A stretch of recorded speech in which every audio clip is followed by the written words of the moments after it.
Well, life was easy for us. I would spend summers with my grandpa and grandma on a small farm in Thomas, Washington. I'd play in the Green River and I'd catch the little salmon that'd be swimming around. I spent about 3 summers doing that till I was of age. Then I had to go to work. I'd go out with my grandpa and grandma, and the farmer would pay me 15 cents an hour. See, my mother went to Episcopal Buddhist church with my kid sister. The rest of us all went to St. Peter's. And we had a grocery store on 11th Avenue at First Street, which is only about a block and a half, at the most block and a half away. We had good Sunday school teachers. No, I got pretty careless about going. I was a teenager, I was 15. Yeah. Half man. We lived in an apartment, and my mother managed it, and they had many Jewish people. So Friday I was going around turning off the light, and the Jewish ladies always pitch much. But I learned to respect them, and it would be something I never would have had I not lived in the farm.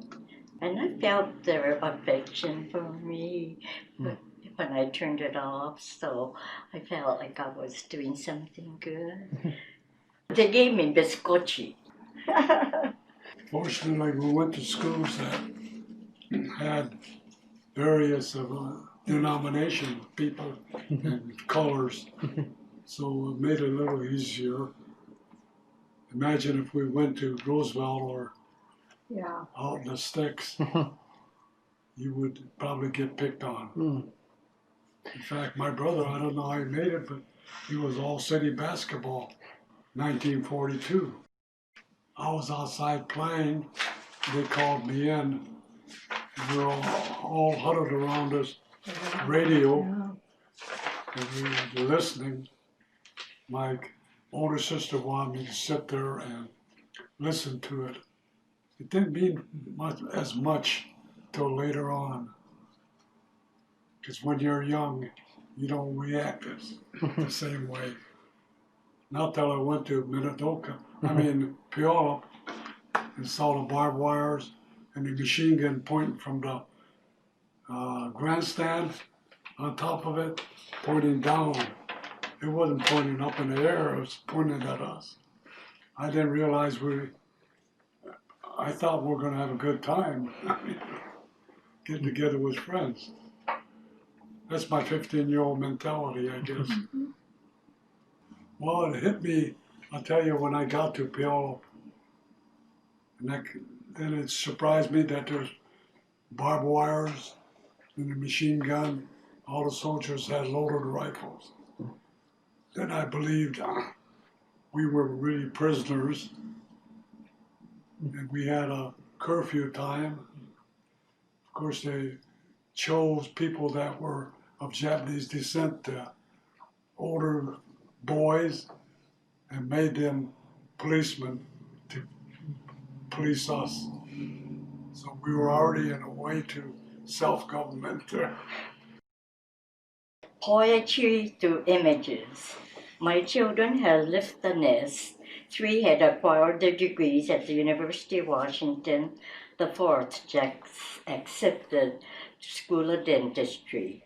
I felt free to fly.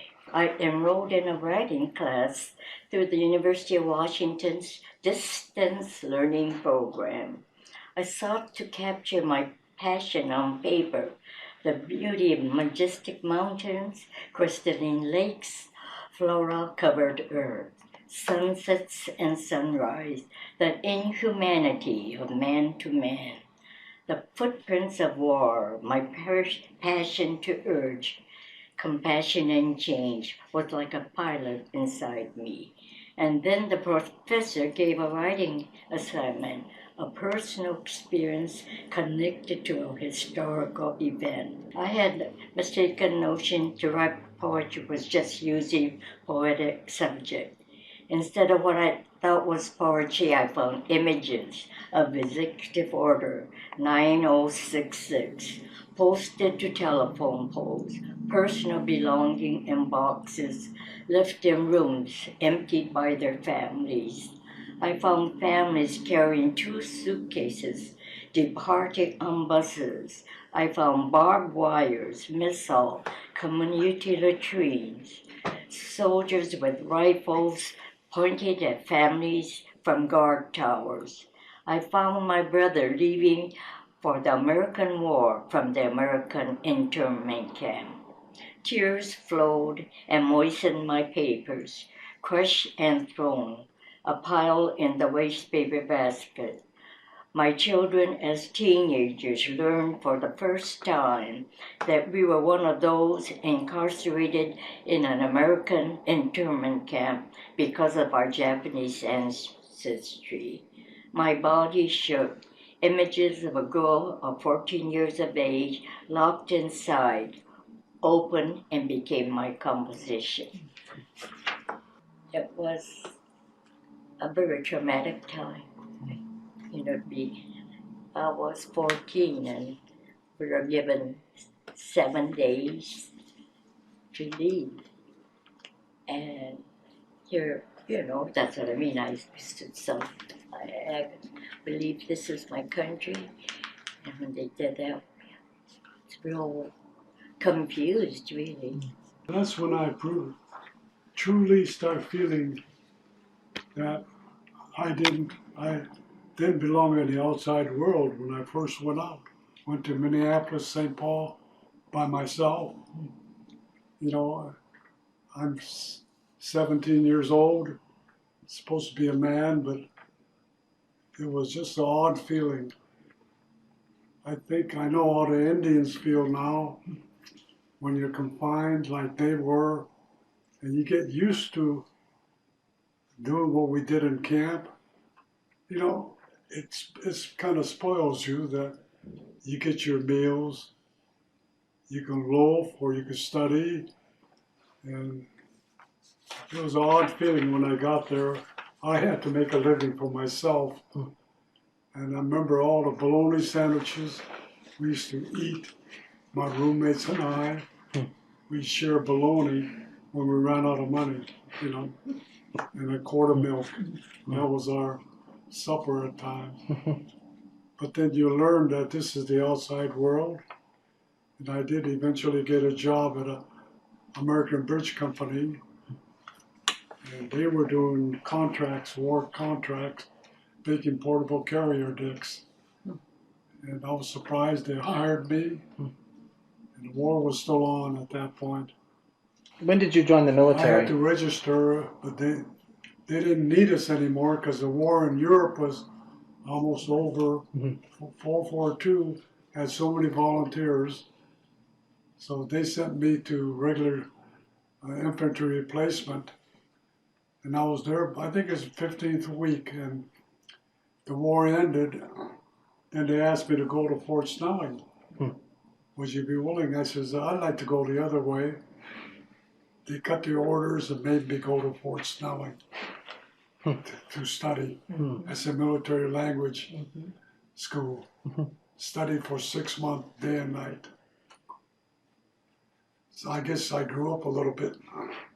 Well, half the group went to Philippines, the other half went to Tokyo. Okay. I got the better half. Yeah. But I did, like I told you, the Japanese government did recently give us a certificate and things honoring us for helping to establish democracy in Japan. They said the Niseis had quite a bit to do with it because they could ask us questions anytime. Even on the trains, they'll ask you, how do they treat you? This is the enemy 4C, enemy aliens. The 3,500 Japanese Americans in the Army prior to December 7, 1941, received the same status as other Americans under the Selective Service Act. The attack on Pearl Harbor resulted in an immediate change of status. Some nieces already in uniform were released by transfer under a transparent euphemism from active service to enlisted reserve corps.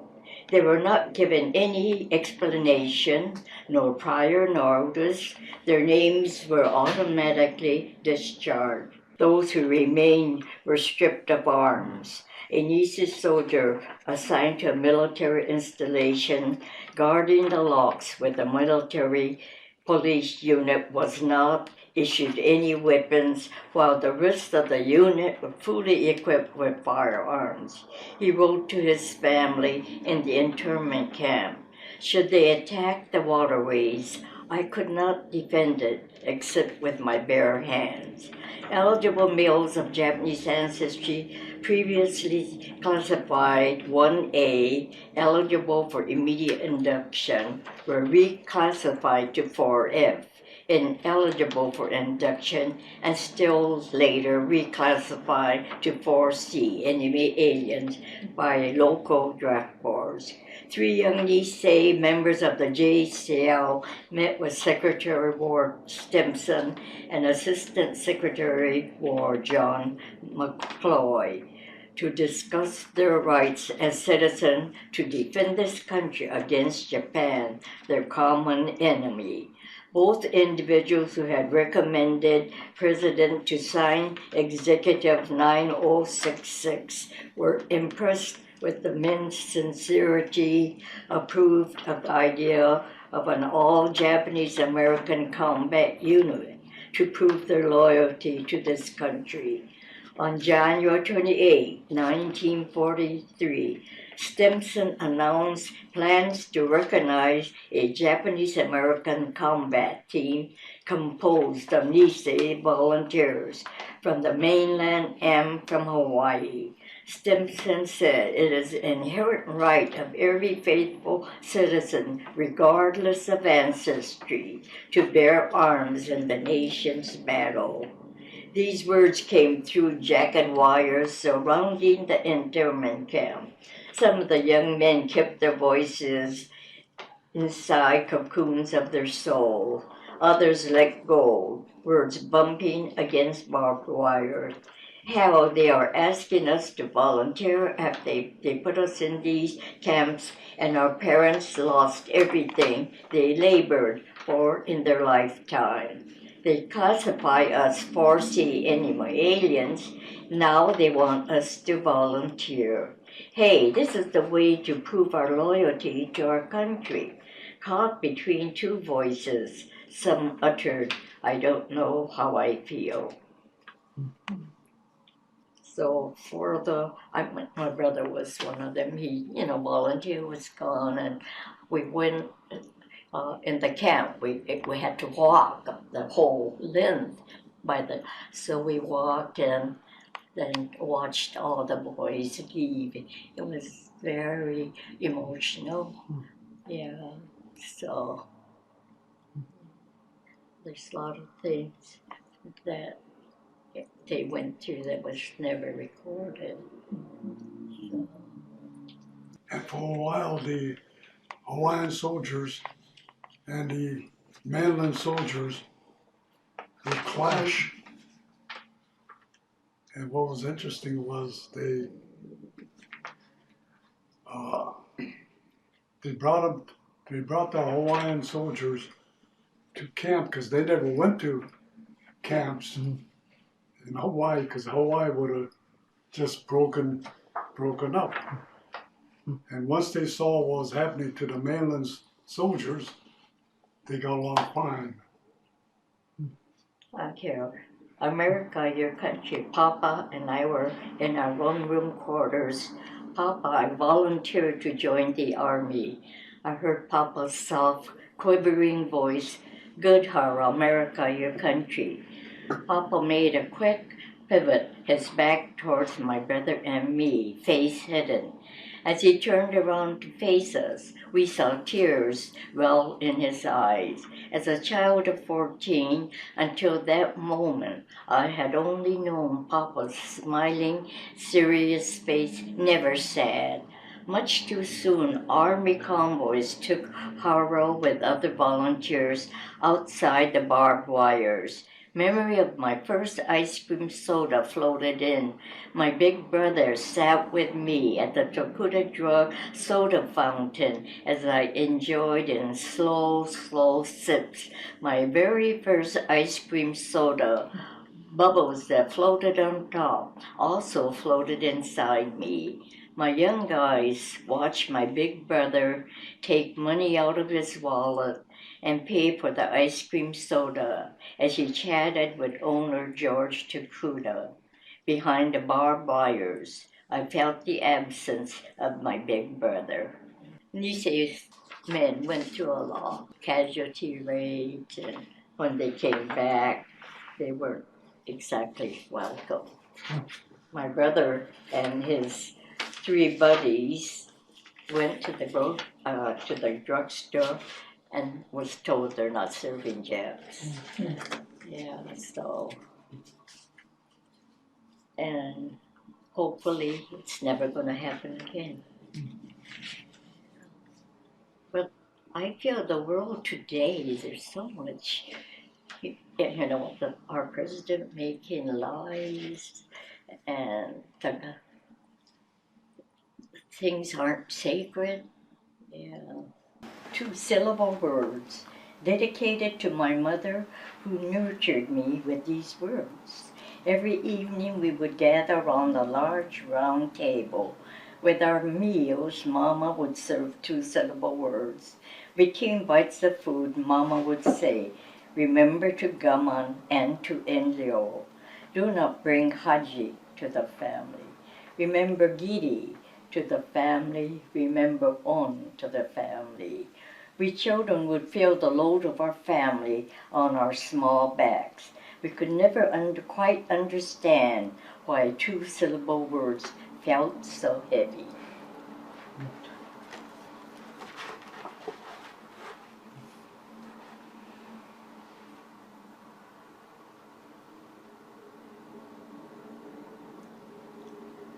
A Japanese name. My daughter was 10 then. "Mommy, why didn't you name me Shigeko or Midori or some other Japanese name?" "Roberta Lynn is such a pretty name. We chose it especially for you." My heart smothered words too tearful to speak. When I was her age, at the start of each school day, students would gather to salute the flag. At first, my baby finger would slip from under my thumb, while I brought the other three fingers to my eyebrow. Soon my hand curved with ease. The word indivisible stymied my tongue. But the pledge soon flowed like gentle water. "My country, 'tis of thee, sweet land of liberty. Of thee I sing, soothe my vocal cords each day." We children enacted historical events at school assemblies. I was a pilgrim, drowning in yards of black muslin, set off by a white full-body apron and a lady's bonnet. Mama sewed them by hand. I knelt on the shores of Massachusetts. I thanked God for the plentiful harvest. I was at the signing of the Declaration of Independence, where our brown, yellow, and white hands moved across the parchment. The Thomas Jeffersons, with different voices and tone, all men are created equal. They are endowed with certain unalienable rights. Among these are life, liberty, and pursuit of happiness. Every pore opened to these promises. The fiber of my being responded. We children, Asian, African, European, were bubbles in the melting pot. They needed me. December 7th, Japan bombs Pearl Harbor. I responded, "Isn't it horrible that Japan bombed our country and attacked us?" Our voices of allegiance were muted. The U.S. government severed ties to progenies with Japanese name. 2 weeks following all this, an 8 o'clock curfew restricted me to my home, while others remained outside. Some children withdrew handshakes. Signs on telephone poles publicly announced our indictment. Executive 9066, tapped by nails, ordered our mass evacuation. Treasures I gathered during my 14 years could not be squeezed into the 2 suitcases allotted each person. My heart remained in the stuffed bear. In the box, the favorite Valentine cards with my Shirley Temple doll abandoned to find their way to some other child's home. I was interned in a camp with the rest of my family, a place where rattlesnakes and coyotes made permanent homes. The 6 of us squeezed into an 18 by 20-foot room. Barbed wire enclosed our new quarters, guarded by soldiers with guns in watchtowers. When my child asked why I didn't give her a Japanese name, I could only respond, Roberta Lynn is such a pretty name, we chose it especially for you.